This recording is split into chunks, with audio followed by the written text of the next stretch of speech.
Welcome back to Desynced. My name is Nilaus, and this is a showcase of some of the new things that have been added recently to the game. Most prominently in the just released quality of life update, but I'm also going to take a little bit of a look at the blight update since I haven't played the game in a while. Thank you very much to Forklift Games for sponsoring this showcase. I'll be splitting this video into two parts. One where we will be a bit of an introduction, so if you're not familiar with the game, we're going to be starting on the tutorial because that has been updated in the last update. So we're going to be playing through the tutorial, and that gets you also an introduction to what kind of game this is. Maybe it's been flying under the radar, and now it's a chance for you to see it. The second part is we're going to be loading up a very well-developed base, and then we're going to talk a little bit about some of the new cool things that have been added as well. The idea is for us to get a sense of whether this is time for us to get back into Desynced with a new update. And well, let me know in the comment section below, and also by liking the video if you want me to see more Desynced here on the channel. Let's dive in. So this is Desynced, and we start off with, like in so many other simulation factory games, with a little bit of resources, crystals and metal ore, and some units, and we have to build our factory from here. Now, Desynced can be a little bit daunting to get into because you can do programming in it. You can there's this flexibility of combining and building your own units, so it's not like you build a farm or you build a factory. No, you combine the sockets and frames, and that means you can actually have your units being factories, and it's a little weird, but it's super nice and super interesting because it breaks the mold of what we're used to seeing. So we're going to be walking through this tutorial just to see how it works. Let's see what it does. Now your basic controls. Let's start looking closely at the units. Your units will either be robots or buildings. Items will either be components or resources. All right. And we have a command center, a scout, and 2 engineer bots. Those are the ones we have, and we'll just take a look at them. And if we click on one of these, and each one has 4 interfaces, so let's look at that's an engineer, and a scout. So you can see here it says, here's the health part, this is the logistics control, this is where we have these signals that are key to understanding and getting efficiency out of this game. We have the inventory storage, obviously, and then we have the components. This is basically the scout is a frame, and then you put things in here. So for example, a scout radar is a component. You can see there's an S component and some I components as well. They are internal components, and they're medium components and large components. So you combine things into your vehicles in the way that you want to. And there we go. So the minimap is here. There's also some new things that have been added to the minimap. So this is a new overlay where we can switch on things we want to see, so we can sort of hover over it. You can see that now they all have this idle icon. Maybe I don't want to see if they're idle, then I can just deselect it. I can also sort of have lines here so that I can see where they're going all times. I'm just doing that so that when they're selected, we can see where they're going. And you can zoom in the minimap. Yes, thank you. And reset camera. What? Reset camera? Oh, that's interesting. That's nice. Click the overlay and the state. Good. And also, of course, a map. Never mind. Controls. Yes. So we select the unit and we move it around. That's the most basic stuff. We want to automate things as usual. And we got the command center. This one has 8 slots in inventory. That's kind of nice. And you can also see it has 2 medium components here. Those are the places we want. There we go. With the command center, drag and drop a small turret. So this is a small advanced turret. It has an inventory. That means it doesn't work. It's just there. And I'll drag it to the scout. And then they'll go from one to the other. And then it's now going in here on the scout, and it's getting installed immediately as a small component. So now this scout has a turret, and it has a scout radar. So it's ready to do stuff. And then we can do a deployment, this command center, so we get actually a base going. Let's do something like that. Let's just find a location.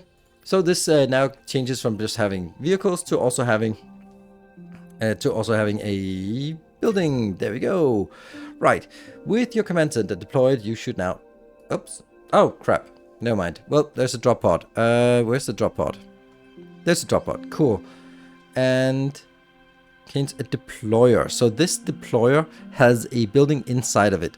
So let's make this go over to our scout. The scout goes in, and then this is deployed, and then we can now do the deploy, and I'll deploy this as the first little building we need to do. That's a little bit weird way of doing it, but that makes a new building that we can then use. And let's see. And we got a building. So this building has a S component and 2 I components. The S component is already equipped with a fabricator, and the fabricator has been set up to make metal bars. So that is good. But right now there's a warning because it doesn't have any metal bars. So now we need the engineers. They are equipped with a laser mining tool.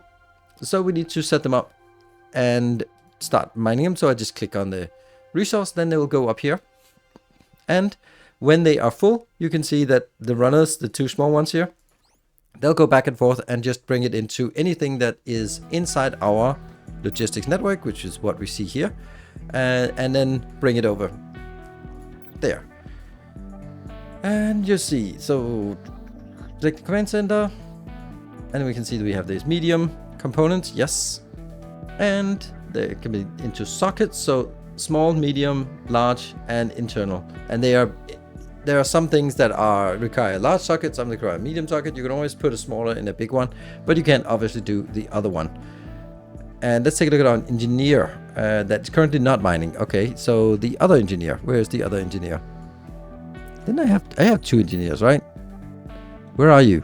Let's actually show it up with idle, so it should be easier. That's a scout, and oh, there's something hiding behind here. Yeah, there we go. So this one, it has 1 S and 4 internals, and only the internal. So let's mine crystals with this one. So I'm gonna set this up to mine crystals. Right now, this miner is just simply mining it and not doing anything.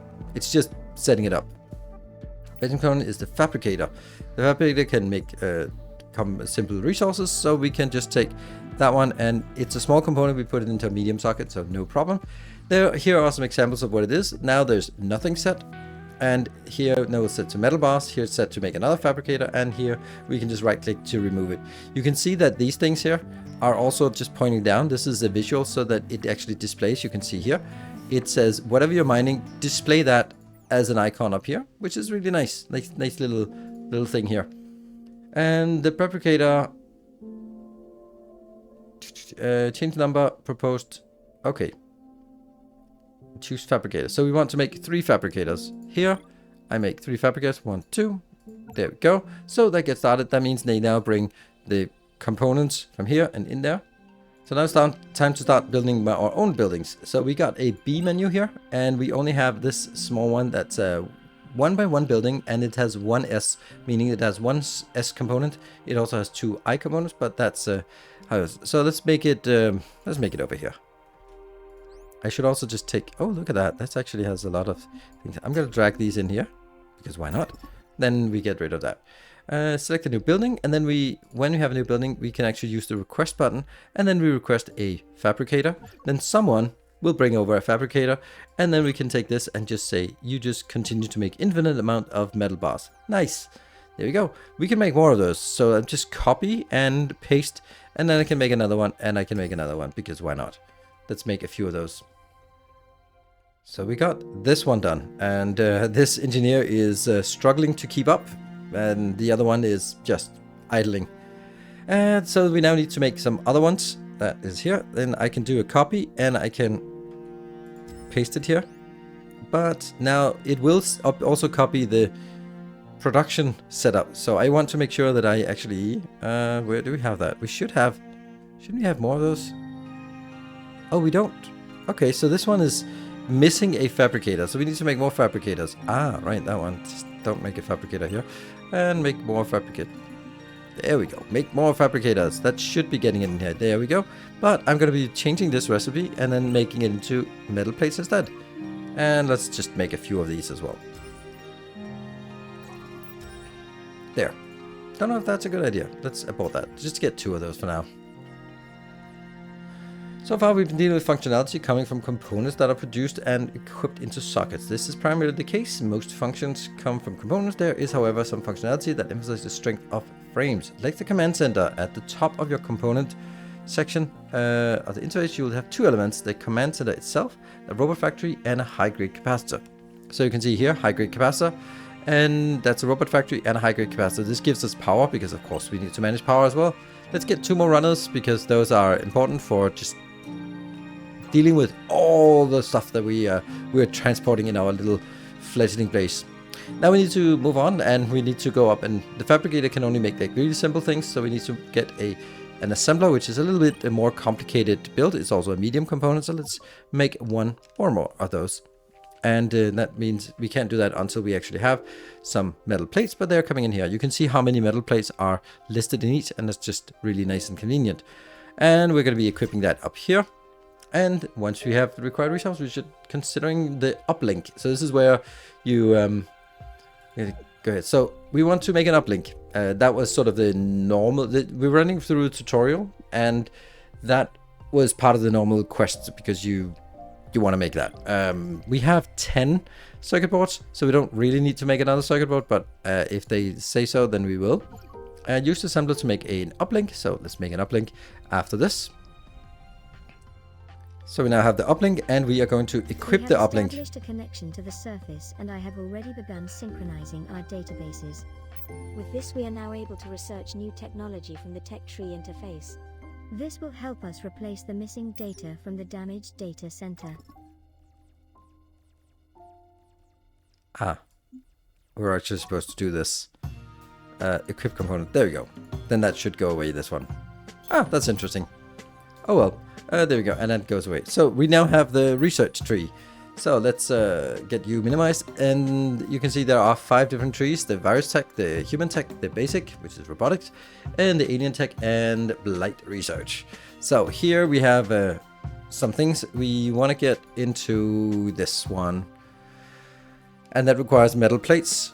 Basic signals require circuit boards, and we'll do this one. I think that's the easiest one. Our resource mining needs to increase in order to keep pace with the we need more mining bots. Use the assembler to produce a miner.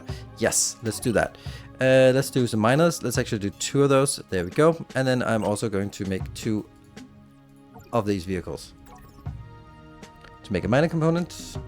There we go. And then next we produce a worker robot, and they will be coming out here, and you can see this one has an indicator that it is not part of the logistics network. If it goes in and is part of the logistics network, then it would start actually doing stuff immediately. So we just request here, and I'm going to request that one here. Good. So now they have a mining location. They're going to be set up here, and I am going to enable it so that they're part of the logistics network, that one, and here, because that's what it says here. They must be within the logistic network, because otherwise other units will not interact with them, and that's bad. So we need to make sure, press the overlay. We can use this overlay to see if we want things that are in the network. I don't want that, but it might be, I'm just gonna have things that are disconnected from the network being illustrated. I think that's more valuable.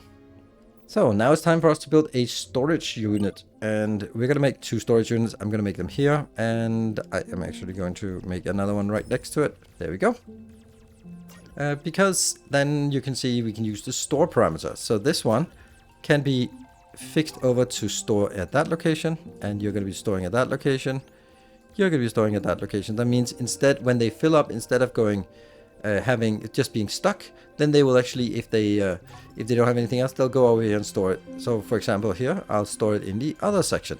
There we go. So that goes in here. That means they will be loading and then just unloading in this one. And since this is also part of the logistic network, then the runners will either go up here to the engineers and pick up stuff, or they'll go over to these ones here. And the research, we got basic structures. Didn't we get the basic structures? Oh yeah, we did. Research, yes. We got basic structures completed, and then we'll go on with other research. I'll go with signals and construct a medium building. So now we need to make a little bit bigger building, that one. And I don't know where to build it. I'll build it over here. There we go. That's a great place to build it. So in our new building, we will be requesting a... Where is it? It's a... Here. And you know what? We'll also be requesting one of these. Because why not? And as you will probably see, that one goes in here. I don't have any assemblers, so we'll just make an assembler here. And that should make it easier. Oh, we got basic signals, and there we go. We'll just get basic power. So we just continue to go through our science. And these are now idle. It's actually really nice to see that they're idling, so they get a sense of, okay, they're idling. That's kind of okay. That goes now up here, and cancel order. So what do we want? We want to make reinforced plates. Reinforced plates here. They take both metal plates and the ingots. That will just make that infinite, and I'll actually do this one as well. There we go. So that gets all of this, and then we can fix these slots so that they don't sort of get overridden with something else. There we go. And then we'll do the same thing for assembler for circuit boards in the same way. And I'm just gonna make another one of these here. This one will again request a assembler. Do we also want a fabricator for this? I don't know. Let's see. There, that got installed, and that got installed. So now we're gonna make here that, and I will also just make you into this. There we go. Your units and components receive power while they're in the network. Okay, that's good. So now we need to get a power field. We need to research basic power. We are actually researching that. There we go. Research. That was perfect timing. Then let's get the behaviors. That's where you can actually program behaviors. That's really cool. So now let's get crystal power in a building. I'm gonna take this. No, this building. This has 2S, so that's really nice. And I'm gonna build it next to the crystal because it's called crystal power. So we're probably gonna need some crystals. And then we're gonna be making in here. Let's kill that one and getting 2 of these crystal power buildings, so they are available. And this one will just slowly build all of this this here, which is also going to be used for the behavior. Yes, so we are actually consuming a lot of our resources for the continuation of the science. And this one's built. I will be requesting 2 crystal power. There we go, and they should be coming in. There we go. We have now a little one here. Let's have a look at this to see what it does. And how much? They produce 150 power. Okay, and if we look at our power level here, we are consuming about 500, and we have the massive power cells here and the crystal power. So we should be good on power. Now we need to produce the small power field, and our objective is to go up here and mine the silica. So if that's the way we want to go, I will be making a... Oh, no, not that one. This one. I'll make that. Can I make it?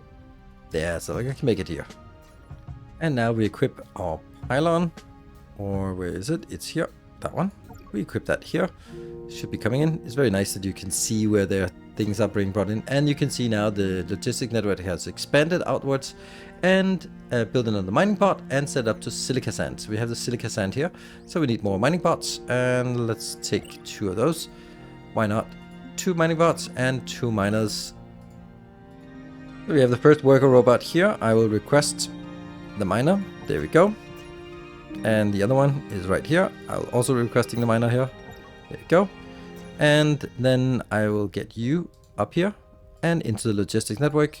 Everything has to be inside the logistics network in order for them to get the power transmitted, and also for them to sort of allow other things to come in. So we are now mining this, and we built a storage building. So this storage building is... This could be further away, so we'll do it for the sake of argument. I'm going to make it down here. Oh, that's not a great place. I actually want to make it a little bit further down so there's more room to get by. Like 1 tile of space is just not enough for the robots because they're working on a tile-based grid. So now we have a storage, and what we want to do is we want to take this, and I'm going to be disconnected from the logistics network. We got more research. Can we keep doing research? That one? Yes, we can do that. Okay, so this one will now be a transport route.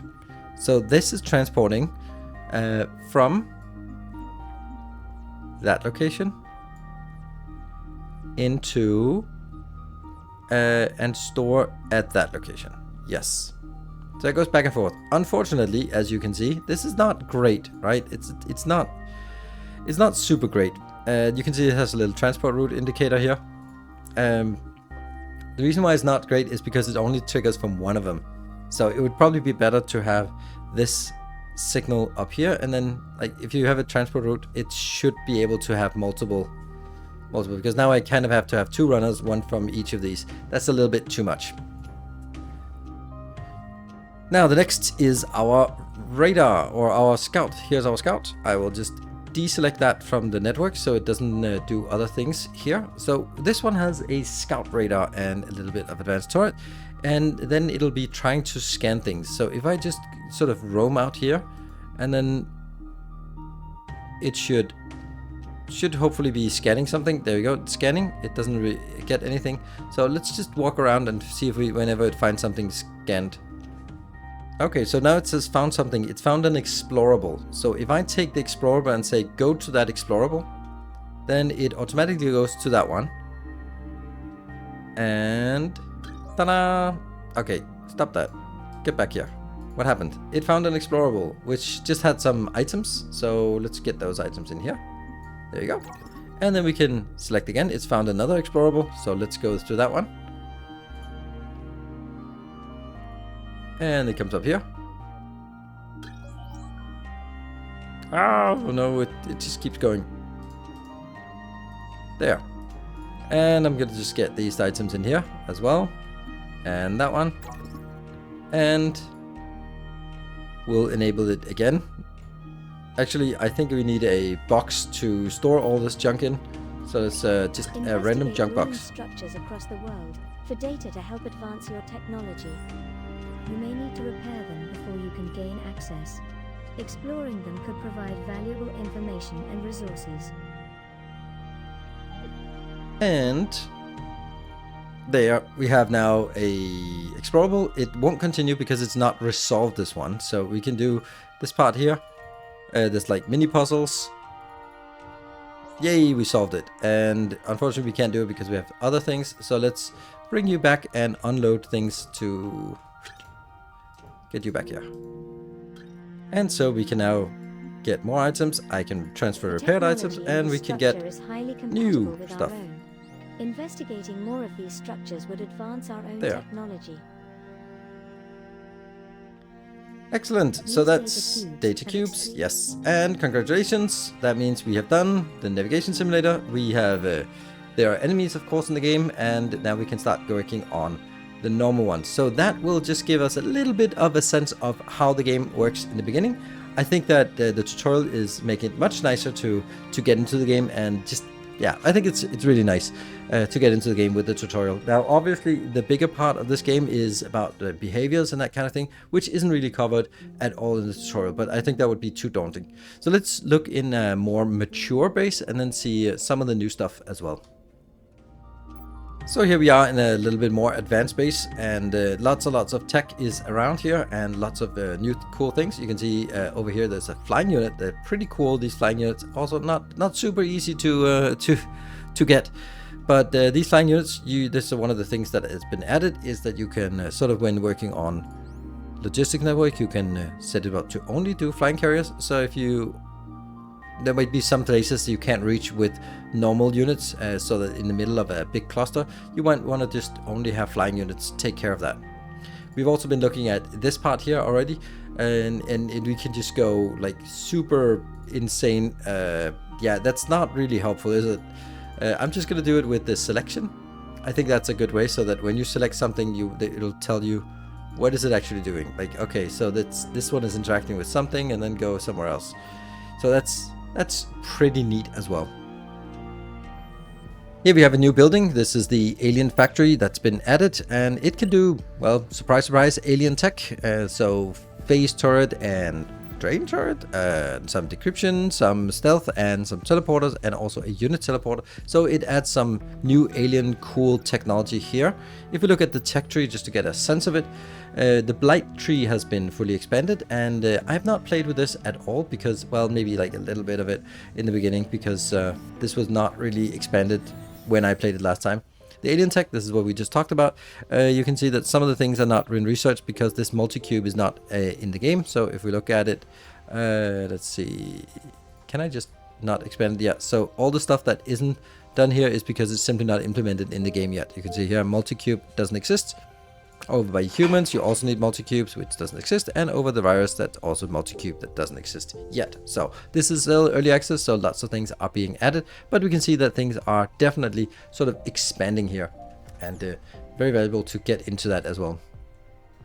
So how do you manage a factory of this size? Well, they've been made some changes to the control center. There are different things. You can look at the power, you can look at the units, you get items, you can look at orders, all the things that's actually really, I like this part where the orders, the active orders, cancel orders, no thanks, and the factions.